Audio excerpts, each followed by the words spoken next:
Kickboksing üzrə 29-cu ölkə çempionatı və birinciliyi başa çatıb. Azərbaycan Gənclər və İdman Nazirliyi ilə Azərbaycan Kickboksing Federasiyasının birgə təşkilatçılığı ilə Sərhədçi İdman kompleksində təşkil olunan turnirdə 30-a yaxın şəhər və rayondan 500-dən çox idmançı qüvvəsini sınayıb. Turnirin açılış mərasimində qurumun prezidenti Orxan Əliyev, vitse-prezidentlər Eduard Məmmədov, Azər Aslanov və digər federasiya rəsmiləri çıxış ediblər.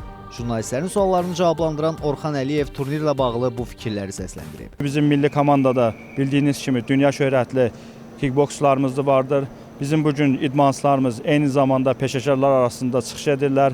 Bir çox versiyalarda, Glory versiyasında eyni zamanda Azərbaycanı yüksək səviyyədə təmsil edirlər. Bu da bizə əsas verir ki, qarşıda gələn bütün yarışlarda Azərbaycan idmançıları yüksək nəticə əldə edəcəklər. Döyüşlərdə 2014-2016-cı il, 2017-2019-cu il təvəllüdlü idmançılar və eləcə də böyüklər arasında qaliblər bəlli olub. Yarışın sonunda mükafatçılar müvafiq yaş və çəki dərəcələri üzrə müəyyən olunaraq kubok və medallarla təltif olunublar. Qeyd edək ki, yarış noyabr ayında Abu Dhabidə təşkil olunacaq dünya çempionatına hazırlıq məqsədi daşıyıb.